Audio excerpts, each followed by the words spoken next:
And then we did at least get an offer on our house that we accepted. And Within 2 weeks of listing. We listed, and less than 2 weeks later, we had a fantastic deal, very fair to both the buyer and us. We were thrilled. Until October. Well, the end of September. Right. 2017. And then due to just a series of unfortunate circumstances that were beyond our control Or the or the buyers. buyer's control, that the contract fell through on our house, and we ended up having to put our house back on the market when we'd kind of already missed most of the peak selling season on that. Right. So we're kind of dealing with that. You're kind of still trying to go through that process of so we're still having the house, and We still have the house. We're at the moment thinking through what are some other things that we could do to potentially sell it. Do we need to look at finishing out a third bedroom in the basement so we can sell as a 3-bedroom, which in our area would sell far better than the 2-bedroom that the house is. Or do we go with one of those people who's willing to buy your house, although we've heard a lot of things about how horrific that can be and how you don't even get enough to pay off your mortgage payoff. You don't even get that if you have someone who does the buyout if they can't sell your house. We're just at a loss. So we're researching to see what we want to do there.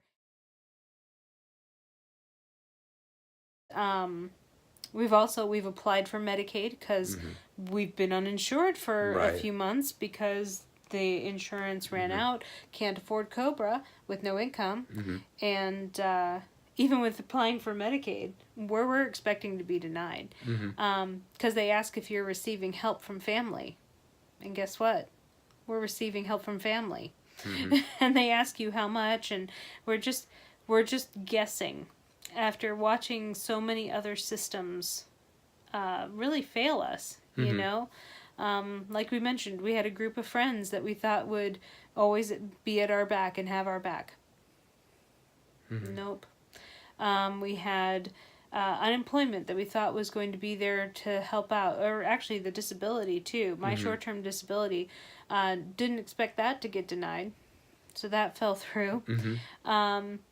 Had the unemployment fall through, had the house sale fall through. So just a lot of things that that seem to be okay. We've got this handled, and nope. Yeah. Nope. And now that I've kind of seen that my symptoms are not abating, they definitely. They wax and wane, which is what the doctors kind of said. They said there's the potential that it could go away entirely and never show up again. There's the possibility that they could come and then go, come and then go. And like I said, I've really found it's, once every week or every 2 weeks. And sometimes, like last week, it's a good 7, well, now I'm on 8 days straight of having symptoms at least at some point in the day. Today I landed into a wall twice, just because I couldn't quite keep it straight. But because if I concentrate, sometimes even if I'm having symptoms, I can still walk straight, but not every time. So I'm going to be looking at applying for disability again, and I don't know if the fact that I felt good for a few weeks, applied for unemployment, and said, hey, I can work. I don't know. That could come back to bite me. I don't know. We'll see. Yeah. It kind of feels that way. I think we're pretty skeptical about all those systems at this point. Right. So, yeah, just trying to figure any way out of this. And like I said, we really, we weren't going to talk too much about the blessings this time around, just because we just kind of wanted to set the stage for where we're at in the fight. But I do think there are some good things that we could mention. We already mentioned friends and family. We could not be more grateful Right. for the help from friends and family. if any of you are watching, you're the reason we're not in a homeless shelter. You're the reason that we still get to go out to Starbucks, run over to Chick-fil-A, you know. We just love you guys so much and appreciate everything that you've done for us. And we've learned a lot of things, like we've mentioned, you know, tonight. We've learned some things. Yeah, and I think just, you know, this kind of coming up now at the end of the year, again, just kind of looking at those things that, you know, those anniversaries, you know, that's difficult. But, you know, feeling blessed, I mean, I've been able to, I started working as a peer recovery supporter, and that's really been an awesome experience so far of just being able to help other people who are going through recovery, whether it's from mental health concerns, whether it's from substance use disorder, whatever the case is, just kind of helping people on that path and being able to kind of talk through our own stories. So, you know, now just working with it, like we were mentioning, working through the working at the peer recovery piece, and then Christine's had some other things going on as well.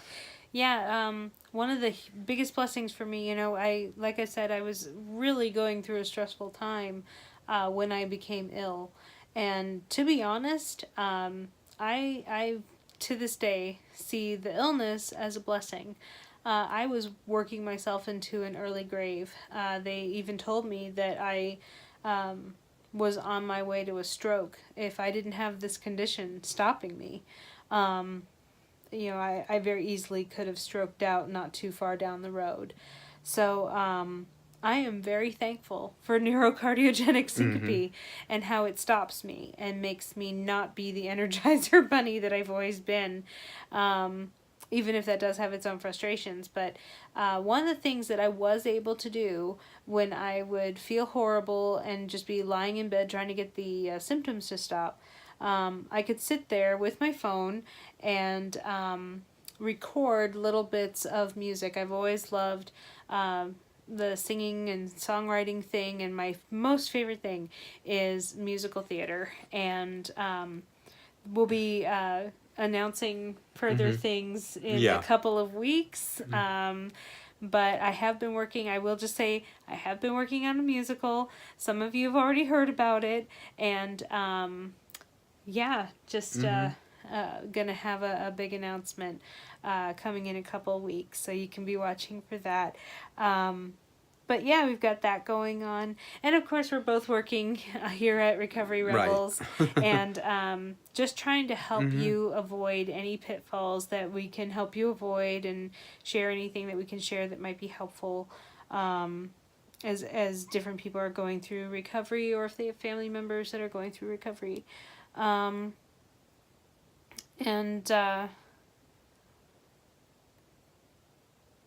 It's, you know, so, you know, we may not be whole again yet, financially or emotionally, right, in many ways. And we're still kind of waiting for the happy ending to come, but we're hopeful about that. I mean, we don't feel like we're not at all feeling, you know, I mean, we have our days, but right. But we're not feeling like completely desperate or despondent over those things at all. Yeah, and happy ending the way that we may normally think of it may never come. We have no way of knowing how we're ever going to make a living again. I mean, we are very thankful that Brett is working. It is awesome, and we love the kind of work he's getting to do. But the truth of the matter is, it's not enough for us to be able to just live life. And like I mentioned before, we're a little skeptical about getting some of the benefits that we've applied for. So just really questioning how we move forward. How do we, you know, the house, you know, hopefully will sell, but, you know, how do we have a place of our own again? How do we, you know, the basics of a roof over our head and groceries and, you know, hopefully the ability to continue to have some Starbucks and Chick-fil-A. We like them, can you tell? But even if none of that ever happens, we're looking for any way to use our experiences to help others. And that is why we're putting ourselves out here like this, I Right. guess. So. And talking about very uncomfortable things and just trying to let you in on our life. And, I think the one other blessing that we have to mention, well, there's a couple. First of all, I just have to say, like, for me, certain aspects of this journey have actually gotten me to a place of healing in my relationship with God. I had gotten very bitter and angry with God over the years, and I really felt it was a kindness when He allowed me to have the syncope issues. I feel like He saved me from myself with that, and I'm very thankful for that, and I felt a lot of love in that.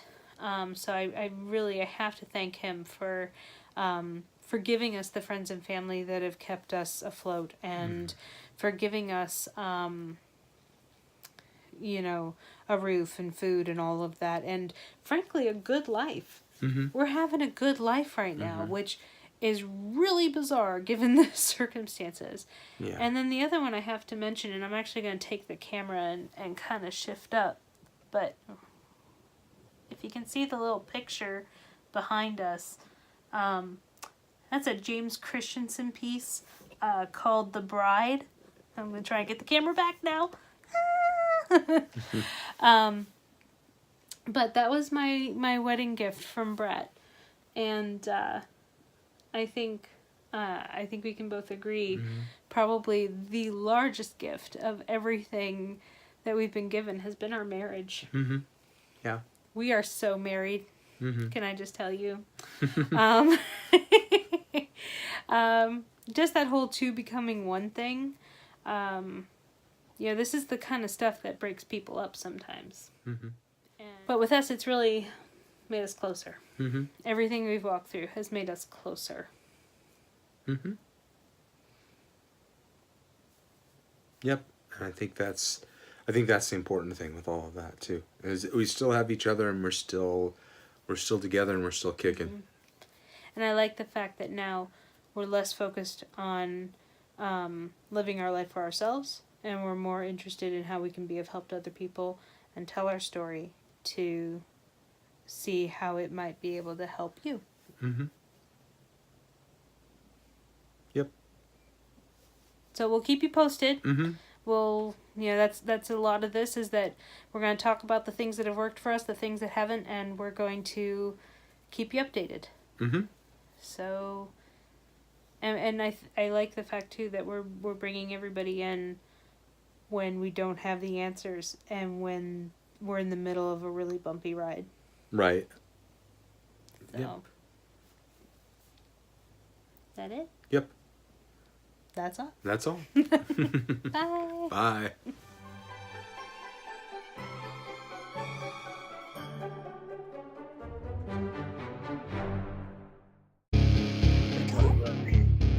Rebel.